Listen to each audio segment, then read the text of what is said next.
سلام کر وہ بلا یا حسین یا مولا، سلام ہائے شہیدان کربلا وفا، ہر ایک ذرے سے ماتم کی فاتحہ۔ اعوذ باللہ من الشیطان الرجیم، بسم اللہ الرحمن الرحیم، الحمد للہ رب العالمین الرحمن الرحیم مالک یوم الدین، ایاک نعبد وایاک نستعین، اهدنا الصراط المستقیم، صراط الذین انعمت علیہم غیر المغضوب علیہم، اللہم صل علی محمد وآل محمد۔ اعوذ باللہ من الشیطان اللعین الرجیم، بسم اللہ الرحمن الرحیم، الحمد للہ رب العالمین، والصلاة والسلام علی اشرف الانبیاء والمرسلین، ابی القاسم محمد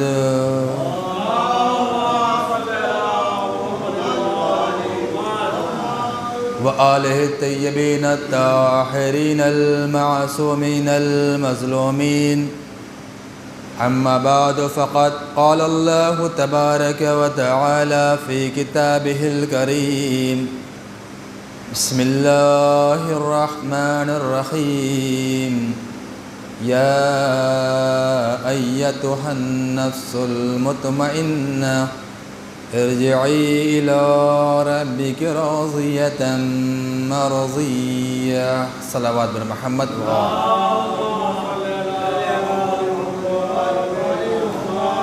سورہ فجر کی ان آیات کے روشنی میں سلسلہ مجالس کا آغاز کیا۔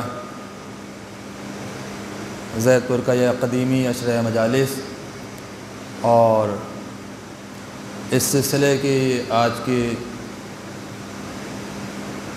5ویں مجلس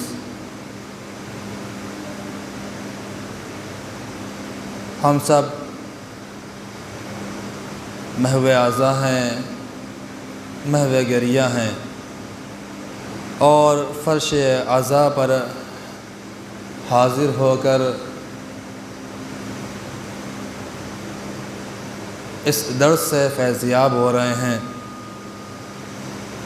یقیناً یہ مجلسیں ہمارے لیے درس گاہیں ہیں، جہاں سے ہم ہر طریقے کا علم حاصل کرتے ہیں اور اس کے ذریعے سے اپنی زندگی سنوارتے ہیں، اپنا کردار بہترین کردار بناتے ہیں۔ یقیناً اس کے ذریعے سے ہم دنیا میں بھی کامیاب ہوں گے اور آخرت میں بھی کامیاب ہوں گے۔ کل کی مجالس میں نے قیام امام حسین علیہ السلام سے متعلق گفتگو کی تھی۔ قیام، اسباب قیام، اعتراضات، ان سب پر گفتگو ہوئی تھی، اور گفتگو یہاں تک پہنچی تھی کہ امام حسین علیہ السلام اپنے نانا کی امت کے لیے اٹھے ہیں، اور اپنے نانا کی امت کی اصلاح کے لیے جب اٹھے تو ان کا طریقہ اصلاح کیا تھا۔ یہاں تک پہنچے تھے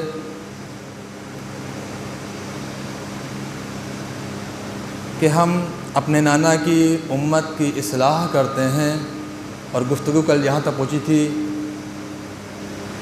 ہم صحیح راستے کی ہدایت کرنا چاہتے ہیں اور برائیوں سے روکنا چاہتے ہیں، امر بالمعروف کرنا چاہتے ہیں اور نہیں عن المنکر کرنا چاہتے ہیں۔ یقیناً امام حسین علیہ السلام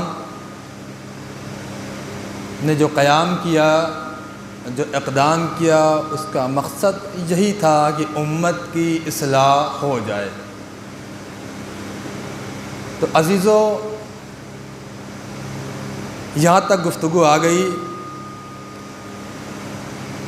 اب یہاں پر دو باتیں سامنے آتی ہیں، ایک یہ کہ اصلاح کرنا ہے، اور دوسری یہ کہ جو کل میں بیان کیا تھا اس کی روشنی میں کہ طریقہ اصلاح کیا ہے امام کا،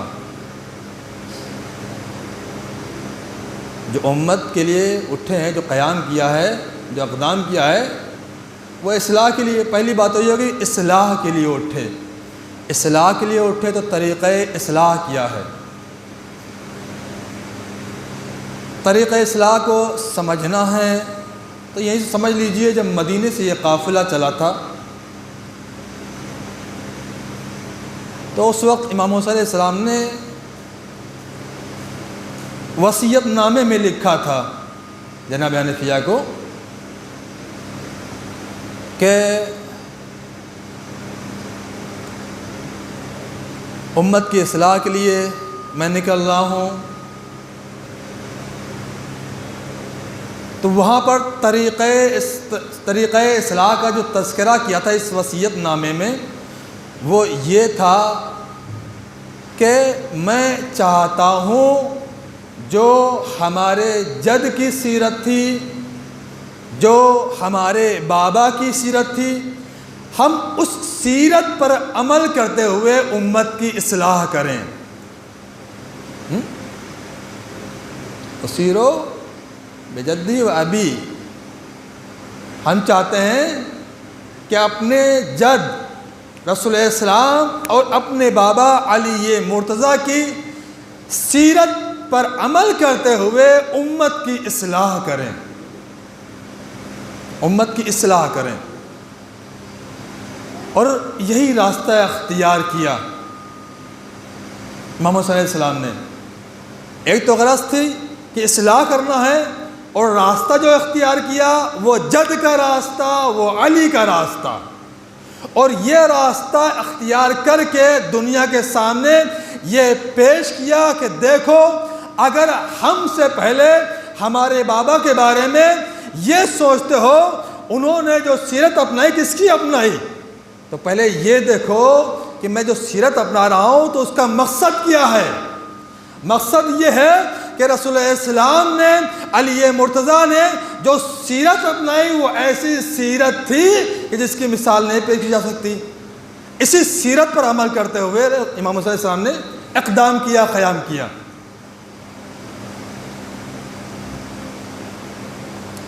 اور جب اصلاح کے لیے اٹھے، اپنے نانا کی سیرت کو اپنایا، اپنے بابا کی سیرت کو اپنایا، اور اس سیرت پر عمل کرتے ہوئے میدان عمل میں آئے اور اصلاح کرنا شروع کیا۔ تو عزیزان محترم، یہاں پر سوال یہ پیدا ہوتا ہے، جہاں اصلاح کی جاتی ہے تو وہاں اصلاح دو مقامات پر ہوتی ہے، ایک عوامی اصلاح ہوتی ہے اور ایک حکامی اصلاح ہوتی ہے۔ تو جو فرما رہے عزیزان محترم، بہت دقیق گفتگو ہے۔ ایک اصلاح جو ہوتی ہے وہ عوامی ہوتی ہے، اور ایک اصلاح جو ہوتی ہے وہ حکامی ہوتی ہے۔ عوامی اصلاح جو ہوتا ہے اس کا تعلق ہوتا ہے نفس سے۔ عوامی اصلاح کا جو تعلق ہوتا ہے وہ نفس سے ہوتا ہے، اور جو حکامی اصلاح کا تعلق ہوتا ہے وہ اقتدار سے ہوتا ہے، تخت سے ہوتا ہے، تاج سے ہوتا ہے، دولت سے ہوتا ہے، طاقت سے ہوتا ہے، قدرت سے ہوتا ہے، ان سب چیزوں سے ہوتا ہے۔ تو عزیزان محترم، جہاں عوامی اصلاح کرنا ہو تو عوامی اصلاح نفس کا اصلاح ہوتا ہے، نفسی طور پر کیا جاتا ہے، اور جو حکامی اصلاح ہوتا ہے اس کی اصلاح تخت کے ذریعے سے، تاج کے ذریعے سے، دولت کے ذریعے سے، طاقت کے ذریعے سے، ان سب چیزوں کے ذریعے سے کیا جاتا ہے۔ تو عزیزان محترم، جہاں نفس کی اصلاح کرنی ہوتی ہے وہاں طریقہ یہ اپنایا جاتا ہے سامنے والا اگر گمراہ ہو گیا ہے، باطل راستے پہ آ گیا ہے، کوئی ایسی راہ اختیار کی جائے کہ اس کے اوپر اثر انداز ہو جائے اور وہ باطل سے حق کی جانب آ جائے۔ توجہ فرما رہے ہیں؟ وہ باطل سے حق کی جانب آ جائے۔ مثال کے طور پر میں بے نمازی ہو گیا، تو آپ ہماری اصلاح کیسے کریں گے؟ دولت کے ذریعے سے کریں گے یا حکومتی لیول میں کریں گے؟ طاقت کے ذریعے سے کریں گے؟ کیسے کریں گے اصلاح؟ مثال کے طور پر میں بے نمازی ہو گیا، کیسے اصلاح کریں گے آپ؟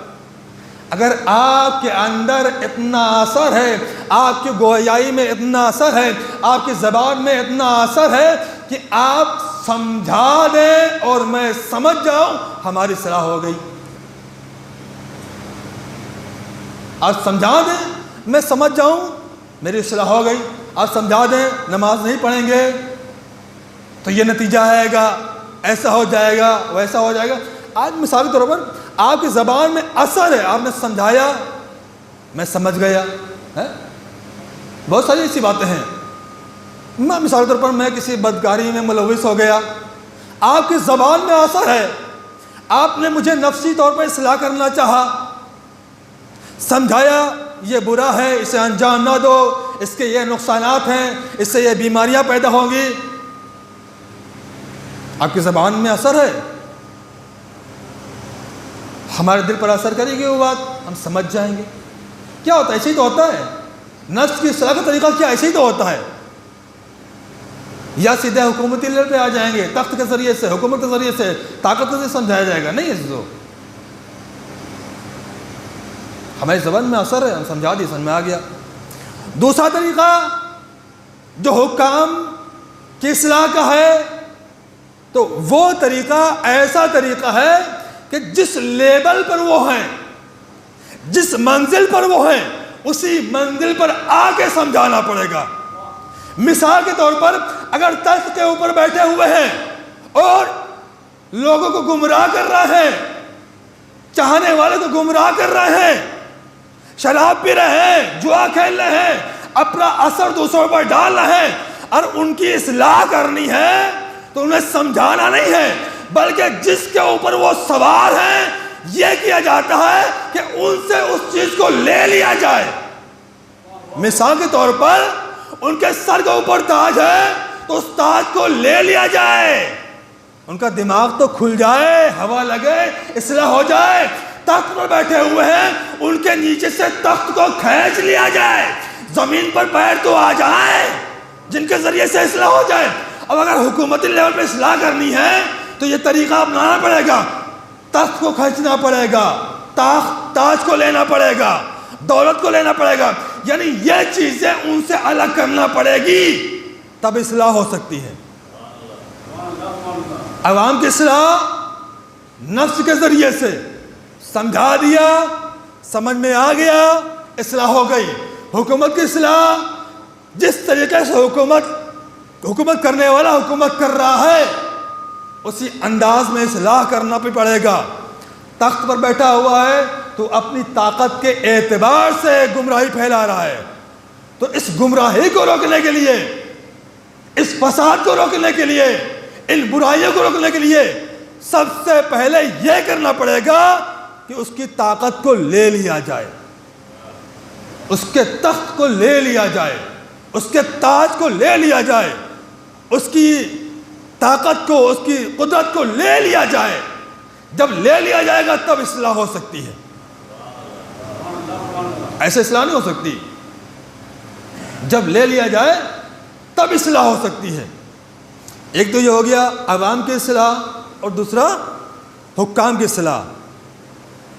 عوام کی اصلاح کا طریقہ الگ، حکام کی اصلاح کا طریقہ الگ، دونوں میں فرق ہے۔ اب جب اس منزل پر آئے ہیں تو اب یہاں پر تلاش یہ کرنا ہے، ہمیں جہاں سے اصلاح کرنا ہے اس جگہ کو تلاشنا ہے کہ جہاں سے ہم اصلاح کرنا چاہ رہے ہیں وہاں پر ہمیں مددگار ملیں گے یا نہیں ملیں گے، ہمیں انصار ملیں گے یا نہیں ملیں گے، ہمیں معاون ملیں گے یا نہیں ملیں گے؟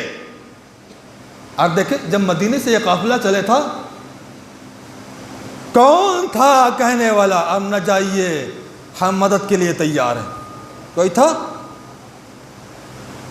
تاریخ میں تو نہیں ملتا. بس منتخب چنندہ افراد کے علاوہ کون مدینے میں کہہ رہا تھا نہ جائیے آقا ہم مدد کے لیے تیار ہیں، ہم آپ کے اوپر قربان ہو جائیں گے؟ بس یہ پیش کیا جا رہا تھا آپ نہ جائیے، آپ کی جان بچ جائے گی. نہ جاتے تو جان بچ جاتی. ایسی سی باتیں پیش کی جا رہی تھی. میں کل بیان کیا تھا نا، بہت ساری باتیں یہاں پر پیش کی گئی. ارے حسین نہ جاتے، آپ مکے میں رہ جاتے یہاں محفوظ رہتے. کوئی کہتا ہے مدینے میں رہ جاتے یہاں محفوظ رہ جاتے. کوئی کہتا ہے یمن میں چلے جاتے ہیں جہاں تمہارے بابا نے مسلمان کیا تھا لوگوں کو، وہاں محفوظ ہو جاتے ہیں. کوئی کہتا ہے مصر چلے جاتے ہیں. کوئی کہاں کہہ رہا ہے، کوئی کہاں کہہ رہا ہے، لیکن کوئی یہ نہیں کہہ رہا ہے کہ ہم تمہاری حفاظت کے لیے تیار ہیں. تو آخر امام اصلاح کے لیے کون سا راستہ اختیار کرتے؟ انسان کی فطرت ہے، ہم سب کی فطرت ہے. اگر ہم کہیں پر کسی کی اصلاح کرنا چاہتے ہیں تو وہ طریقہ اپناتے ہیں، وہ جگہ تلاش کرتے ہیں جہاں پر ہماری مدد کرنے والے افراد مل جائیں، ہمارے معاون مل جائیں، ہمارے ساتھی مل جائیں. وہ جگہ نہیں ڈھونڈی جاتی جہاں ہمارے مددگار نہ ہوں، جہاں ہمارے معاون نہ ہوں، جہاں ہمارے ساتھی نہ مل پائیں جن پر ہمیں بھروسہ ہو سکے. تو جب امام اصلاح کے لیے نکلے تو سوال یہ پیدا ہوتا ہے امام نے کس جگہ کا انتخاب کیا، کس جگہ کا انتخاب کیا جہاں سے اپنے نانا کی امت کی اصلاح کی جا سکے. سوال یہ پیدا ہوتا ہے کس جگہ کا انتخاب کیا. امام نے کیا فرمایا؟ اپنے نانا اپنے بابا کی سیرت پر عمل کرتے ہوئے ہم امت کی اصلاح کریں گے. ان کی سیرت پر چل کر اصلاح کریں گے. ان کی سیرت کیا تھی؟ کیا سیرت تھی رسول کی؟ کیا سیرت تھی پیغمبر کی؟ آپ تاریخ پر نظر دوڑائیں ملے گا آپ کو کیا سیرت تھی. آخر اللہ نے رسول کو اس کائنات میں جب اصلاح کے لیے بھیجا، تبلیغ کے لیے بھیجا، تو کہاں بھیجا؟ کس جگہ کا انتخاب کیا؟ کس جگہ کو ڈھونڈا کہ جہاں سے اصلاح کیا جا سکے؟ اللہ نے رسول کو کہاں بھیجا اصلاح کے لیے؟ اللہ نے رسول کو وہاں پر بھیجا تبلیغ کے لیے جو فساد کا مرکز بنا ہوا تھا، فساد کا مرکز بنا ہوا تھا، جہاں بظاہر اللہ کا گھر تھا ان حکومت دوسرے خداؤں کی تھی. اللہ کا گھر ایک تھا، اس میں خدا تھے 365، ایک دو نہیں، سینکڑوں میں. جہاں ہر طرف فساد تھا، ہر طرف گمراہی تھی، ہر طرف بدکاری تھی، اللہ نے سوچا ایسی جگہ پر رسول کو بھیجا جائے جہاں سے رسول ہماری تبلیغ کر سکیں، لوگوں کی اصلاح کر سکیں. اور رسول نے اس جگہ انتخاب کر لیا اور وہاں سے تبلیغ کا آغاز کیا.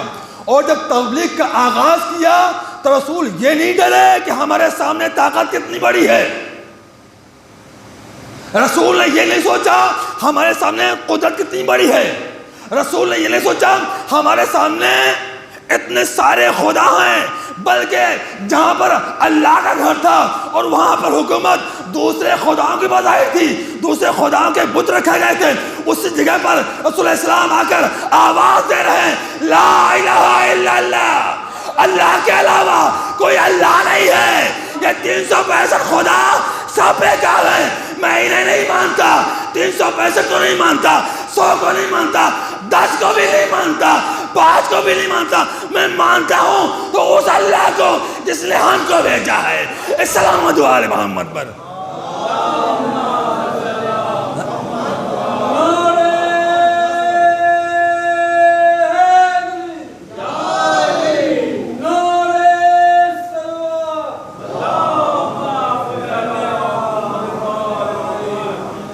توجہ فرما رہے ہیں عزیزان محترم. امام امت کی اصلاح کے لیے نکلے ہیں.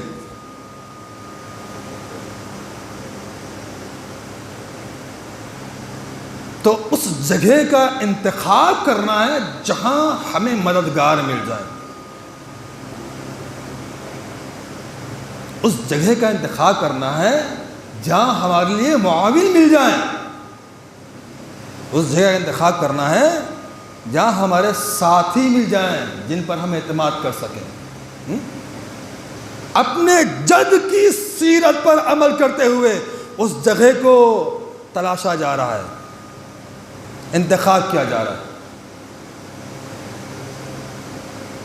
دیگر جگہ سکون کی جگہ تھی, اللہ رسول کو وہاں بھیج دیتا, آسانی سے تبلیغ کرتے, کوئی مشکل پیش نہ آتی. اللہ نے اپنے حبیب کو وہاں بھیجا جو مرکز فساد بنا ہوا تھا, جہاں ہر طرف فساد تھا, ہر طرف بربادی تھی. نہ حلال کو سمجھا جا رہا تھا, نہ حرام کو سمجھا جا رہا تھا. وہ جگہ کہ جس جگہ کو بعد کربلا تاراش کر دیا گیا, اس جگہ کو رسول اللہ علیہ السلام نے انتخاب کیا تھا تبلیغ کے لیے. اللہ نے رسول کو بھیجا تھا وہاں پر. اب امام حسین علیہ السلام بھی اسی راہ کو اپناتے ہوئے, اسی سیرت کو اپناتے ہوئے, اب امام کو بھی ایسی جگہ کا انتخاب کرنا ہے جہاں مددگار مل جائیں, جہاں معاون مل جائیں, جہاں ساتھی مل جائیں جو ہمیں ہمارے ساتھ کام آئیں. تو آپ سوچئے کون سی جگہ ہو سکتی ہے. لوگ کہتے رہے مدینے میں رک جائیے,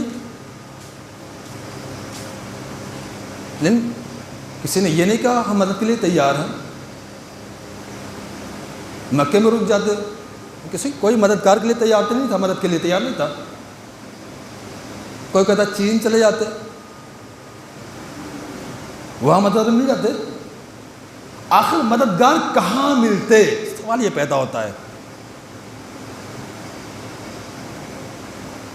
اگر شام دیکھا جائے تو شام بھی وہ جگہ ہے جہاں پر بعد رسول منبر کا غلط استعمال کیا گیا.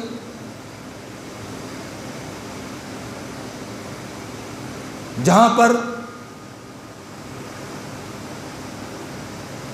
بہت سارے افراد کو بھیجا گیا, ان کو اس دور کی حکومت نے ذلیل کیا کہ وہاں سے امید لگائی جا سکتی ہے. بہت ساری جگہ ہیں, لیکن جب امام نکلے ہیں اصلاح کے لیے تو امام نے جس جگہ کا انتخاب کیا وہ کوفہ وہ جگہ ہے جہاں امام سے پہلے ان کے بابا برسر اقتدار رہ چکے تھے.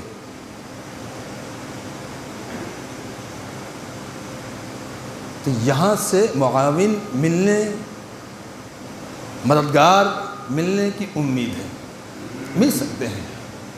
اور واقعاً اس جگہ سے ملے بھی. کیسے کیسے افراد ملے ہیں, بڑی بڑی شخصیتیں ملی ہیں. حکومت کچھ اور چاہتی ہے اور حسین کچھ اور چاہتے ہیں. حسین چاہتے ہیں اصلاح کر, اور حکومت مرکز فساد بنا ہوا ہے. امام نے تلاشا وہ جگہ, امام نے سوچا اپنی امت, نانا کی امت کی اصلاح کرنی ہے, کوفے کو مرکز بنانا ہے. اب کوفے کا انتخاب کیا, وہ جگہ جہاں ان سے پہلے ان کے بابا علی مرتضیٰ علیہ السلام حکومت کر چکے تھے, جہاں بڑی بڑی شخصیتیں وجود میں آئیں, جہاں ترماح جیسی شخصیت وجود میں آئی. ترماح بیادی نام سنا ہے؟ حبیب ابن مظاہر جیسی شخصیت وجود میں آئی. کوفہ وہ جگہ, ہور جیسی شخصیت وجود میں آئی. کوفہ وہ جگہ, بڑی بڑی شخصیتیں. ترماح اس شخصیت کا نام ہے جب علی کی طرف سے شام بھیجا گیا اور شام گئے, اونٹ پر سوار ہو کے تو وہاں پر ترما سے اونٹ کو چھین لیا گیا. جب چھینا گیا تو ترما نے کہا یہ تو میرا اونٹ ہے. سامنے والوں نے، چھیننے والوں نے، حکومتی افراد نے کیا جواب دیا؟ جواب دیا یہ اونٹ نہیں، اونٹنی ہے. اللہ اکبر. اونٹ نہیں، اونٹنی ہے. ترما کہہ رہے اونٹ ہے، کہہ رہے اونٹنی ہے. اللہ اکبر. یہ سارے مراحل طے ہوئے اور جب وہاں سے واپس آنے لگے تو اس وقت وہاں کے حاکم نے آواز دی، اے ترما جا کے اپنے سردار سے کہہ دینا میں نے 1,00,000 کا لشکر ایسا تیار کیا ہے جو یہ فرق نہیں رکھتا کہ اونٹ ہے یا اونٹنی ہے.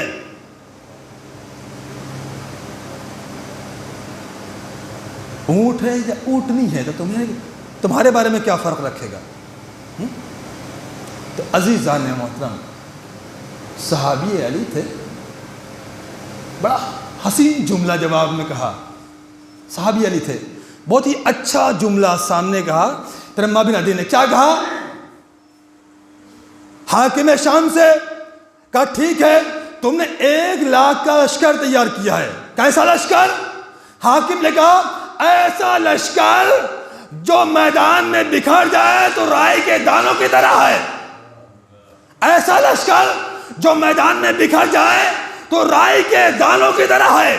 ترما نے پلٹ کر وار کیا، آواز دی اے حاکم اگر تو نے ایسا لشکر تیار کیا ہے جو میدان میں بکھر جائے تو رائی کے دانوں کی طرح ہے تو علی نے بھی ایک ایسا مرغ پال رکھا ہے میدان میں آ جائے تو سب کو چوک جائے گا. صلوات محمد و آل محمد پر.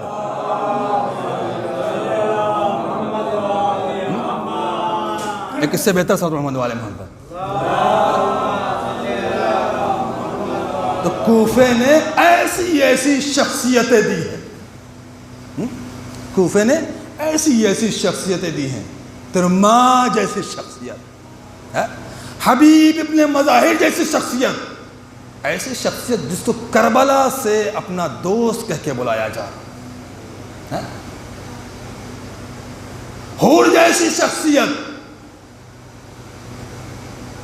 جو کربلا کے میدان میں اپنے آپ کو حق اور باطل کے درمیان پا رہا ہے اور آخرکار باطل کو چھوڑ کر حق کی جانب آ جاتا ہے. تو امام نے کوفے کو انتخاب کیا امت کی اصلاح کے لیے. امت کی اصلاح کے لیے کوفے کا انتخاب کیا. اور عزیزو، اصلاح کے بھی کئی طریقے ہوتے ہیں. میں نے ابھی بیان بھی کیا نا، ایک نفسی طور پر، عوامی طور پر، ایک حکومتی لیول پہ طریقے ہوتے ہیں. عوامی لیول پر عوام الناس کے اعتبار سے جب اصلاح کی جاتی ہے تو خطبات کا سہارا لیا جاتا ہے، اپنی تقریرات کا سہارا لیا جاتا ہے، وعظ و نصیحت کی جاتی ہے.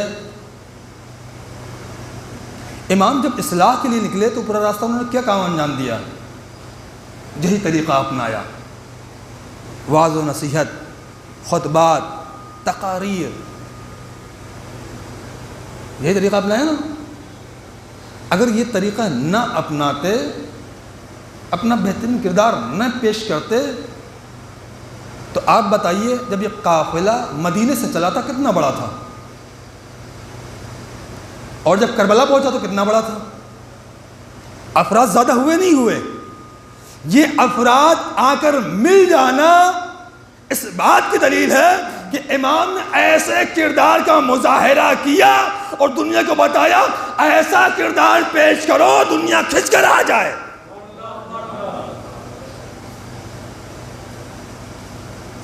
اور جب حکومتی لیول پر اصلاح کرنی ہوتی تو تخت کے ذریعے سے، تاج کے ذریعے سے. تو کوفے میں ایسی شخصیتیں ہیں. ترما جیسی شخصیت، حبیب جیسی شخصیت، اور حر جیسی بہت ساری بے شمار شخصیتیں ایسی. آج 3 تاریخ آ گئی محرم کی، اور صبح سے ابھی تک مسائل سن رہے ہیں. اسی مسائل کی وادی سے فضائل کا ایک گوشہ اور مسائل احمد تمام، جس مناسبت سے آج عام طور سے پڑھے جاتے ہیں جناب حور علیہ السلام کے مسائل.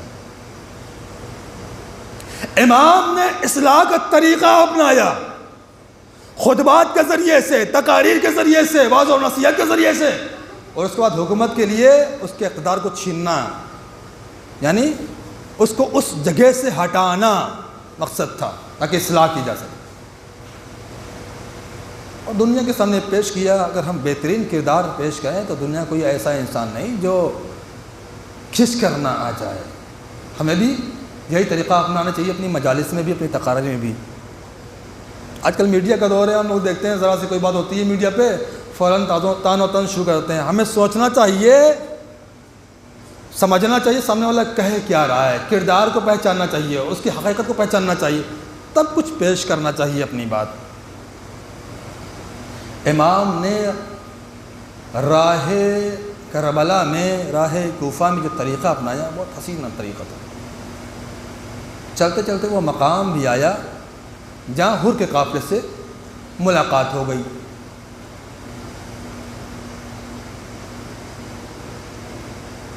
امام نے اصلاح کے لیے فقط زبانی طریقہ نہیں اپنایا تھا، عملی منزل میں بھی تھے۔ راستے میں حر کے قافلے سے ملاقات ہوئی، بس اس واقعے کا نتیجہ پیش کرنا ہے اور زحمت تمام۔ میرے خیال سے بس 5-7 منٹ فضائل اور زحمت تمام، 5 منٹ۔ راستے میں حر کے قافلے سے ملاقات ہوئی، کیا مراحل پیش آئے، کیا منظر پیش آئے؟ امام نے دیکھا حر کا قافلہ بہت پیاسا ہے، بے انتہا، گرمی کی شدت ہے، بے انتہا پیاسا ہے۔ چاہنے والوں کو آواز دی، سب کو سیراب کرایا جائے۔ سب بڑھے نشکیزہ لے کے اور ایک ایک کر کے حر کے قافلے والوں کو سیراب کرانا شروع کیا۔ ابھی تک حر کون ہیں؟ حسین کو گرفتار کرنے کے لیے آئے ہیں۔ کس لیے آئے ہیں؟ گرفتار کرنے کے لیے۔ توجہ کیجیے گا، امام نے کیسے کردار کا مظاہرہ کیا، اصلاح کا کون سا طریقہ اپنایا، توجہ ضرورت ہے۔ اور کس لیے آیا ہے؟ امام کو گرفتار کرنے کے لیے۔ امام کو نہیں پتہ ہے، امام کو پتہ ہے، امام کو چاہنے والوں کو نہیں پتہ ہے، پتہ ہے کس مقصد کے تحت آیا ہے۔ پھر بھی پیاسا ہے، تھکا ہوا ہے، سب کو پانی پلایا جائے، سیراب کرایا جائے۔ سب کو پانی دیا جانے لگا، سب کو سیراب کرانا شروع ہوا۔ امام ایک منزل پر بیٹھے ہوئے سارا منظر دیکھ رہے تھے۔ امام نے دیکھا اس قافلے کا آخری فرد اونٹ کے اوپر سوار، وہ اتنا پیاسا ہے کہ اب تب وہ زمین پر گرنے والا ہے، اس کے اندر اتنی طاقت نہیں کو سنبھال سکے، اتنا پیاسا، بے انتہا پیاسا۔ امام نے اپنی جگہ چھوڑ دی، پانی لے کر گئے اور اس سے کہا بہت پیاسا ہے، لو پانی پی لو۔ لیکن وہ اونٹ پر بیٹھا ہوا کیسے پانی پی لے؟ امام نے اس اونٹ کو بٹھایا اور بٹھانے کے بعد آواز دی، اب پانی پی لو۔ ابھی بھی وہ اتنا کانپ رہا ہے، کیوں پانی نہیں پی سکتا، اتنی طاقت ہی نہیں اس کے اندر۔ امام نے اپنے ہاتھ کا سہارا دے کر پانی پلایا۔ امام کو نہیں پتا ہے قافلہ کس لیے آیا ہے، امام کو پتا ہے گرفتار کرنے کے لیے آیا ہے، یہی قافلہ گرفتار کر کربلا لے جائے گا، پتا ہے۔ پھر بھی کردار کا مظاہرہ، چاہ رہا ہے کسی طریقے سے اصلاح کی جائے۔ سب کو سیراب کرایا گیا اور اس کے بعد ظہر کا وقت آ گیا۔ امام نے آواز دی، حر نماز کا وقت آ گیا ہے، تو اپنے چاہنے والوں کے ساتھ نماز پڑھ لو، ہم بھی نماز پڑھ لیتے ہیں۔ اس وقت حر نے جواب میں کہا، اے آقا، آپ کو ہوتے ہوئے ہم الگ نماز نہیں پڑھ سکتے۔ بس عزیزو، جہیں سے امام نے پہچان لیا اب ایسے کردار کا مظاہرہ کیا جائے کہ وہ باطل سے حق کی جانب آ جائے، جہیں سے پہچان لیا۔ نماز ادا کی گئی، نماز تمام ہو گئی، اب آمادگی ہو گئی، گھوڑے پر سوار ہو گئے، اب چلنا چاہتے ہیں امام، چلنا چاہتے ہیں، چلنا چاہ رہے تھے کہ گھوڑے کو آگے بڑھائیں، چاہ رہے تھے کہ گھوڑے کو آگے بڑھائیں، اتنے میں حر نے لجام فرس پہ ہاتھ ڈال دیا۔ ہاتھ ڈالنا تھا، ایک مرتبہ امام نے سوچا موقع آ گیا ہے، وقت آ گیا ہے، ایسے کردار کا مظاہرہ کیا جائے باطل کا دامن چھوڑ دے، حق کی جانب آ جائے۔ امام نے آواز دی، اے حور تیری ماں تیرے ماتم میں بیٹھے۔ اتنا کہنا تھا، پلٹ کر حور نے آواز دی، اے حسین اگر تیری ماں فاطمہ نہ ہوتی تو میں بھی کچھ کہہ سکتا تھا۔ عزیزو یہ جملہ تھا جو حر کو یہاں سے لے کر کربلا تک تڑپاتا رہا۔ یہ جملہ تھا جو ایسا اثر کیا کہ حر نے یہ دیکھنا شروع کیا کہ ہم اپنے آپ کو حق اور باطل کے درمیان پا رہے ہیں، اپنے آپ کو حق اور باطل کے درمیان پا رہے ہیں۔ فیصلہ نہیں کیا جا رہا ہے کیا کریں، فیصلہ نہیں کیا جا رہا ہے کیا کریں۔ آج 3 محرم آ گئی ہے، دن بھر مسائل سنیں گے، الفاظ وہی ہیں، جملے وہی ہیں، تاریخ کربلا وہی ہے، بس انسان سنے، تصور کرے، آنکھ سے آنسو نکل آتے ہیں۔ یہ جملے، یہ کردار ایسا اثر کیے کہ حر کربلا کے میدان میں اس عالم میں ہے کہ ہاتھوں میں جسم میں لرزہ ہے، کانپ رہا ہے، رات کا عالم ہے، وہ ٹہل رہا ہے۔ پوچھنے والے نے پوچھا، اے حر اگر کوئی ہم سے سوال کرتا تمہارے قافلے میں سب سے بہادر کون ہے تو میں تیرا نام لیتا، آج میں کیا دیکھ رہا ہوں، جسم میں اتنا لرزہ کیوں ہے، چہرہ کا رنگ بدلا ہوا کیوں ہے؟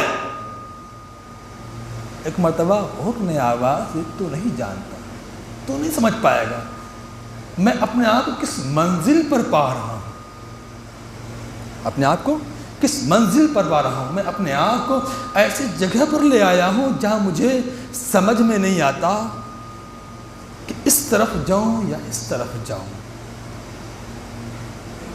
آخرکار وہ کلمات اتنا اثر کیے کہ رات میں وہ کلمات اتنا اثر کیے، وہ مرحلہ آیا کہ اب حر نے یہ طے کر لیا اب جانا ہے امام کی بارگاہ میں معافی مانگنا ہے، اپنے آپ کو امام کی بارگاہ میں پیش کرنا ہے، ان کے قدموں میں اپنے آپ کو قربان کر دینا ہے۔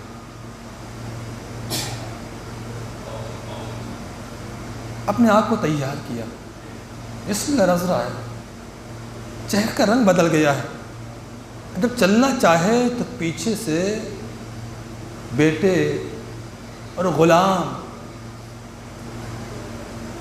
نے پلٹ کر پوچھ لیا، بابا کہاں جا رہے ہیں؟ کہ میں حسین کی جانب جا رہا ہوں۔ میرے آقا کہاں جا رہے ہیں؟ حسین کی جانب جا رہا ہوں۔ تم سب کو آزاد کر دیا۔ پلٹ کر بیٹے نے، غلام نے کیا جواب دیا؟ جواب دیا ہم بھی ساتھ چلیں گے۔ ایسے عالم میں جب آپ باطل کا ساتھ چھوڑ کر حق کی جانب جا رہے ہیں تو ہمیں یہاں چھوڑ کر جائیں گے، ہم بھی ساتھ چلیں گے۔ اللہ اکبر، اب چلے، ساتھ میں چلے امام کی جانب۔ شرم سے چہرہ جھکا ہوا ہے، سمجھ میں نہیں آتا کس طریقے سے اپنے آپ کو مولا کی بارگاہ میں پیش کریں، سمجھ میں نہیں آتا کس طریقے سے ہم مولا سے معافی مانگیں گے۔ اللہ اکبر، آگے بڑھے۔ ایک مرتبہ آواز دی، بیٹا مجھے شرم آتی ہے، میری آنکھوں پر پٹی باندھ دو۔ پٹی باندھ دو، ہاتھوں کو باندھ دو، جن ہاتھوں سے قید کر کے لے کے آیا ہوں، ہاتھوں کو باندھ دیے گئے۔ حر آگے آگے، پیچھے غلام، بیٹا جا رہے ہیں۔ آواز دی، جب قریب جائیں تو آواز دینا، بتا دینا۔ ایک مرتبہ بیٹے نے اللہ اکبر کی آواز بلند کی، پوچھا کیا بات ہے، کیوں اللہ اکبر کی آواز بلند کی؟ جواب دیا تمہارے استقبال کے لیے عباس اور علی اکبر آ رہے ہیں۔ عباس اور علی اکبر آ رہے ہیں۔ اللہ اکبر۔ حر پہنچے مولا کی بارگاہ میں، اپنے آپ کو قدموں میں ڈال دیا آواز دی میں تب تک سر نہیں اٹھاؤں گا جب تک معاف نہیں کریں گے۔ ایک مرتبہ حسین نے شانوں کو تھاما، اٹھایا، آواز دی، اے ہور تو یہاں بھی آزاد ہے، وہاں بھی آزاد ہے، میں نے تجھے معاف کیا۔ اللہ اکبر، آ گئی روز عاشوراء، اور آ گیا حسین کی بارگاہ میں جو گرفتار کرنے کے لیے آیا تھا، آ گیا، معافی مانگی، جب معافی مانگی معاف کیا گیا، اور نے کہا ایسا نہیں، میں چاہتا ہوں سب سے پہلے میں قربان ہو جاؤں، سب سے پہلے میں قربان ہو جاؤں، میں قربان ہو جاؤں۔ اللہ اکبر، اجازت ملی، لیکن اس انداز سے ملی کہ حور سے پہلے حور کا بیٹا میدان کارزار میں گیا، جنگ کرتے کرتے اپنے آپ کو حسین کے قدموں میں قربان کر دیا۔ آخر میں جب آواز دی، اے بابا مدد کو آئیے، ایک مدد جب حور چلے میدان کی طرف، چلتے جا رہا ہے، چلتے جا رہا ہے، اور جب حور پہنچے کیا دیکھا؟ ہم سے پہلے حسین آ گئے، بیٹے کا سر حسین کے اذانوں پر۔ ایک مرتبہ حور نے کہا، اے حسین یہ کیا منظر دیکھ رہا ہوں، تمہیں بہت مصیبتیں جھیلنی ہے، بہت مصیبتیں جھیلنی ہے۔ ایک مرتبہ حسین نے آواز دی، حور جوان بیٹا ہے، تم مصیبت برداشت نہ کر سکے، جب نہیں حور نے آواز دیا ہو، اے میرے سید و سردار